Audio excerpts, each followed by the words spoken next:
What's going on? Huh? Did something happen? Did something bad happen at work or at home? Evan! Did something happen to Evan? Is he hurt or sick or missing? Is he really my grandson? Are you sure he's my flesh and blood? Yes, of course he is. Why would you even doubt that?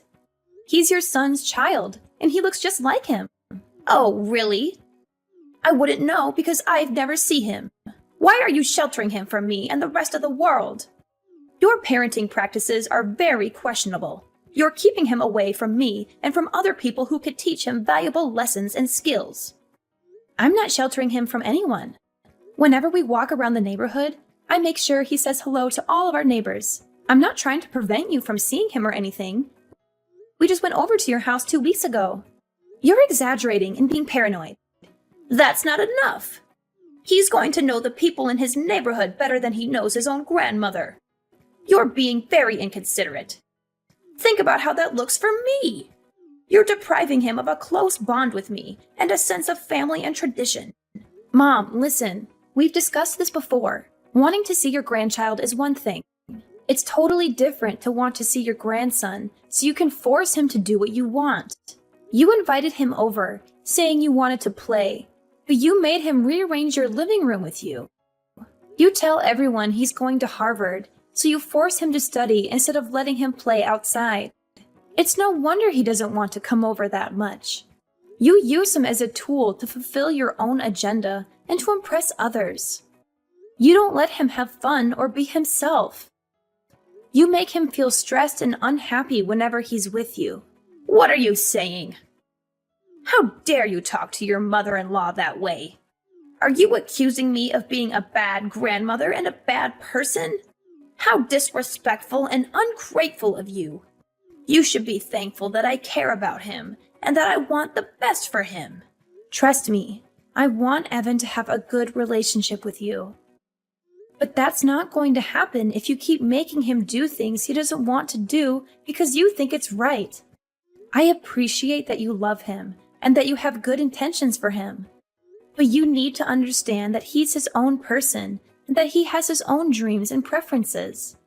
Are you doubting my judgment? You're such a naive, foolish woman.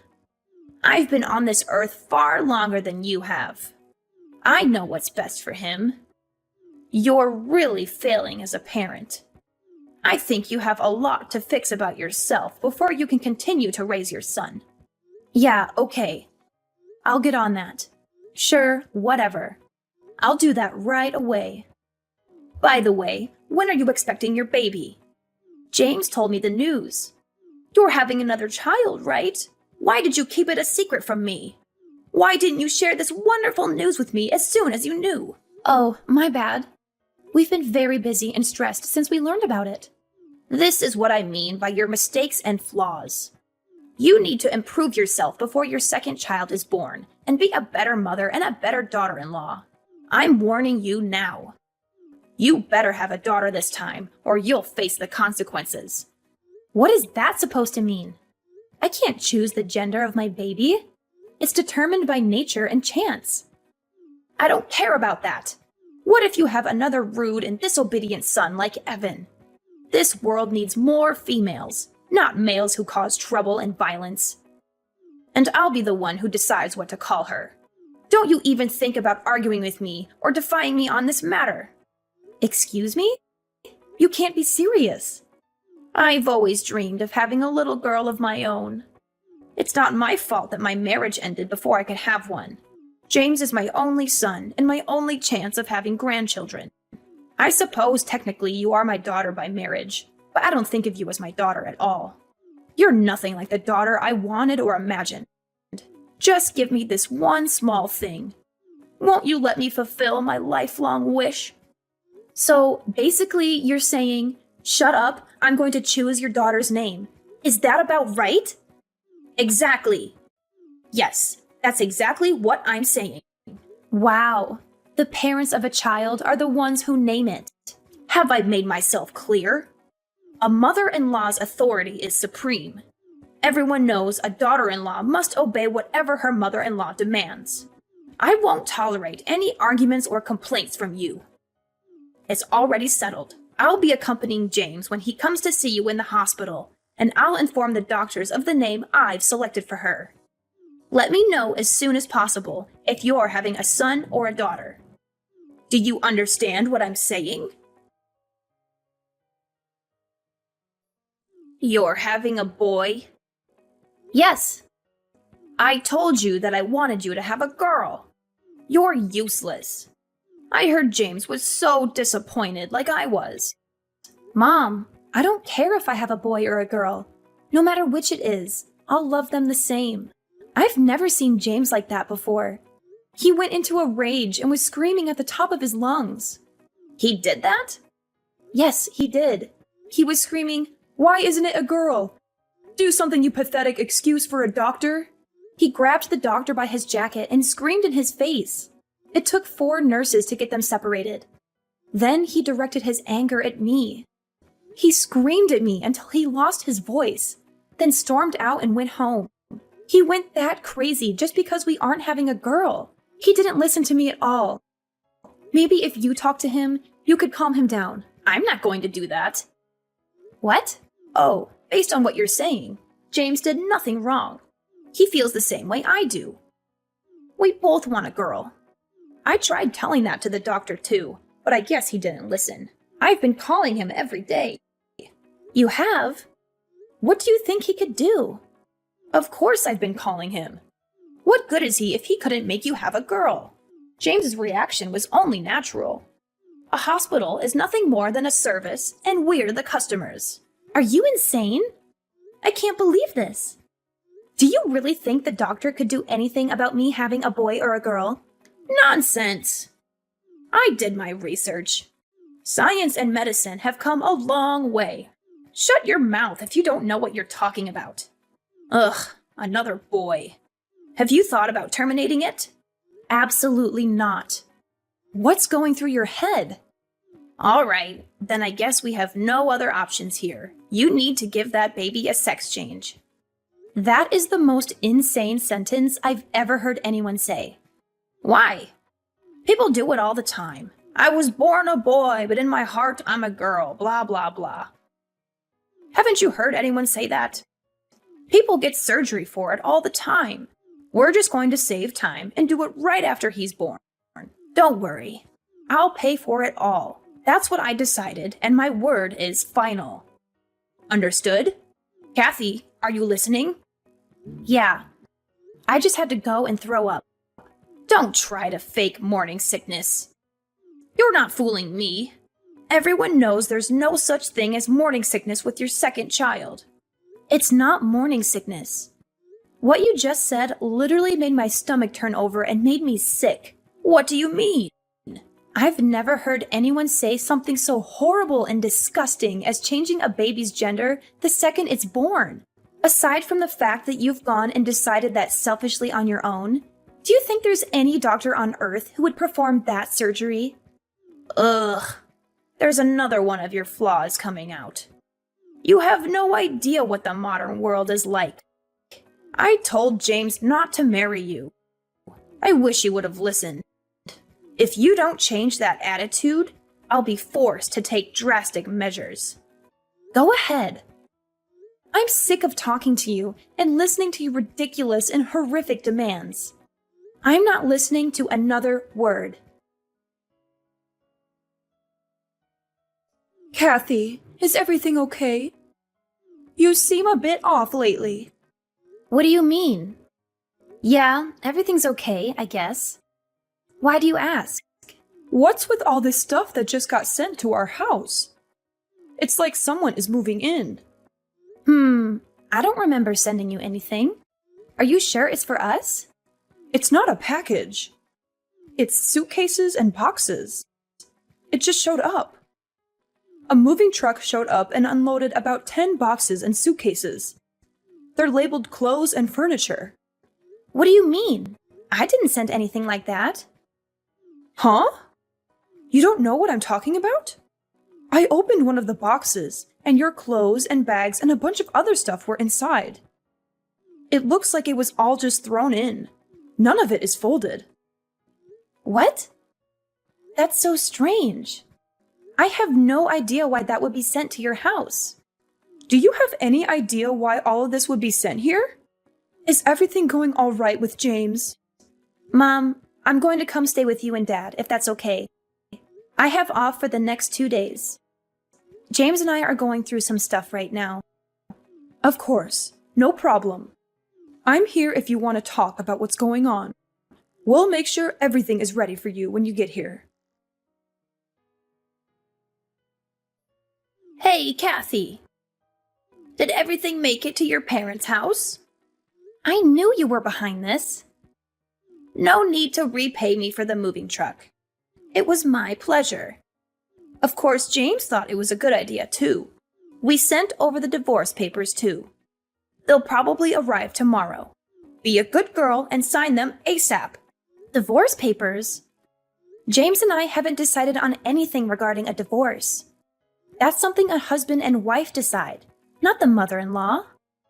No need to talk. James has already said that that's what he wants. He told me to text you because he doesn't want to talk to you. Is that so? Isn't he concerned at all about his children? Oh, you mean that little brat and the fetus inside you? He said you can have them. He said he doesn't need them anymore. Don't worry, he agreed to pay child support. Ugh, whatever. I'll sign the papers and bring them down to the courthouse tomorrow afternoon. Ha ha ha! Would you look at that? As soon as money comes into the conversation, you agree right away. You are not even trying to hide the fact that you're after his money. I don't care about that money. My dad's right next to me and has been reading this conversation. I'm taking his advice to get rid of that pathetic husband and his wretched mother. Money is an afterthought. Plus, my dad said he'd figure something out in regards to money. Your father said that? As in, your father, the real estate agent, said he'd take care of money. He's never given your James a cent up until now. He said he wanted us to learn the value of $1 on our own before he helped us out at all. I respected his choice to not give us any handouts. We never needed any help anyway, because I make a good salary at my job. But now if he helps me financially, I won't need any money from you two monsters. Well, isn't that nice? Daddy coming in to save the day, saving you from the evil villains you're making us out to be. That's ironic, since you're the only one who's to blame for all of this.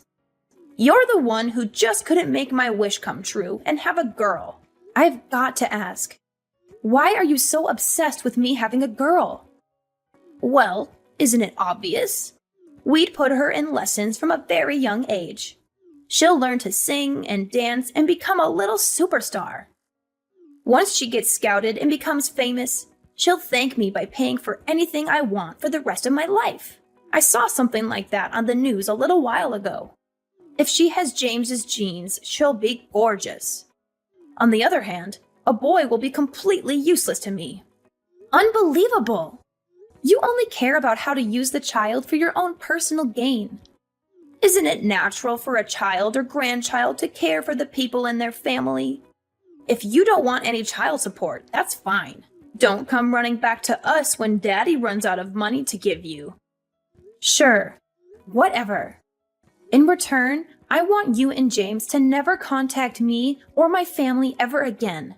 There's nothing I want more than to never, ever see you again. We get to cut you out of our lives, and we don't need to pay you anything.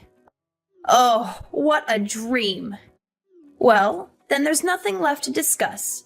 Have a nice life, you worthless, pathetic woman.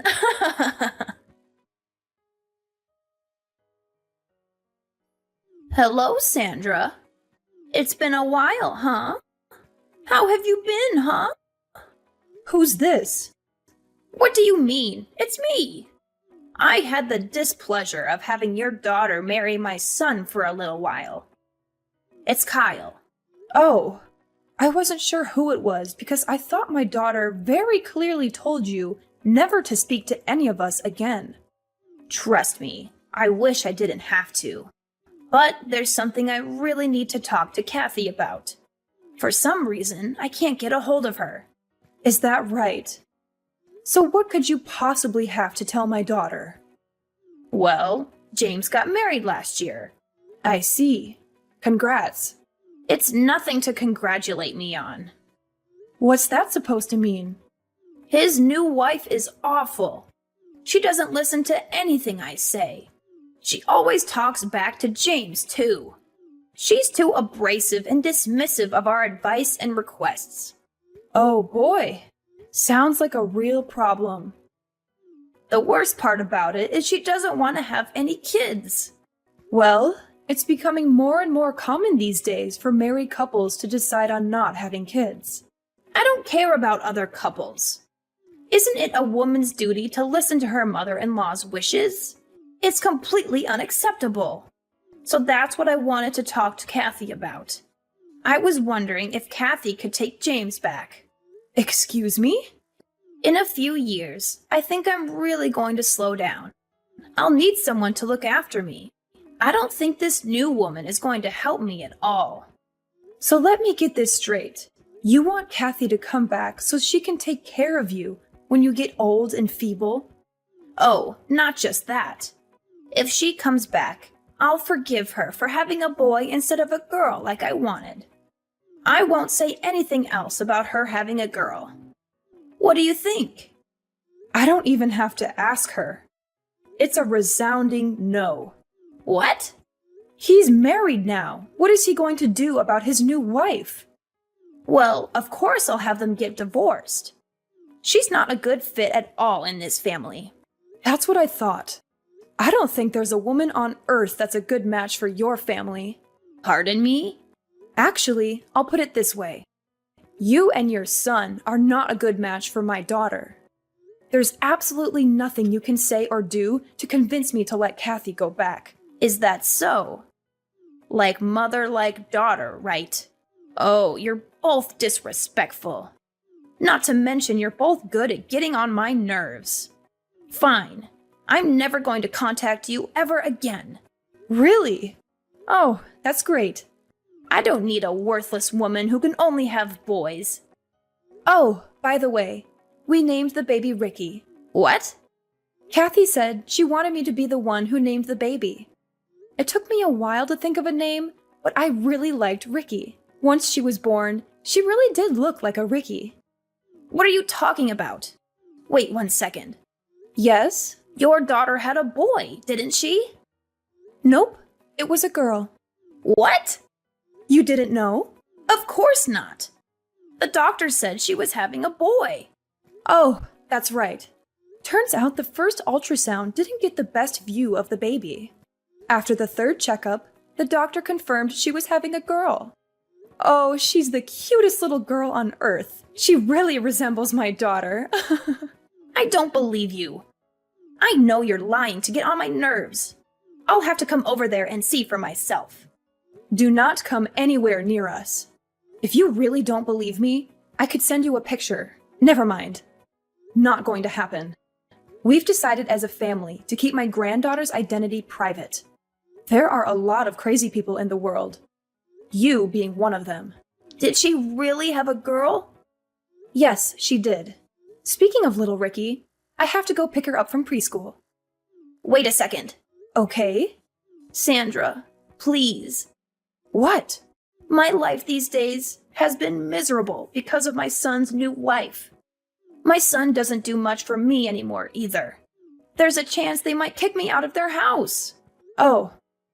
I was hoping you could welcome me into your family. It's not fair. Why do you get to see your grandchildren every day? They're my grandchildren too. Are you trying to become a comedian or something?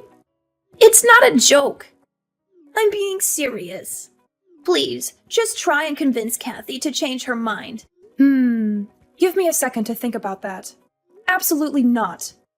You'll never be a part of this family, you psychopath.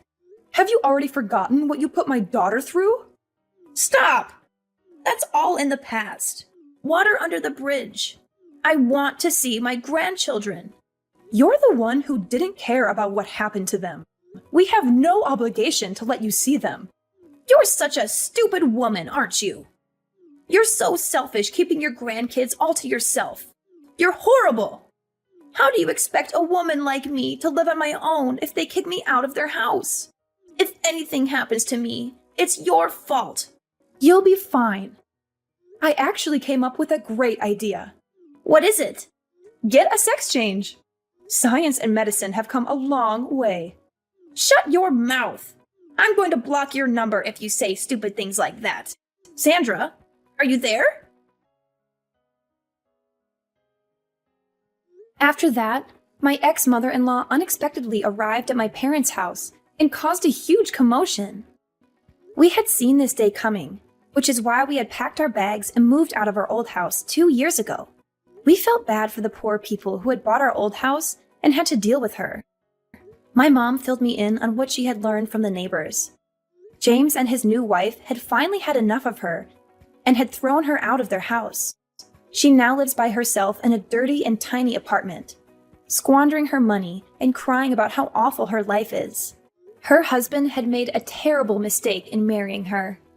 She does not have a job or do anything useful around the house. She has a severe gambling addiction that has put them in a lot of debt. She also sleeps around with every man she can find. My ex-husband works very hard to pay off their bills and to take care of all the household tasks.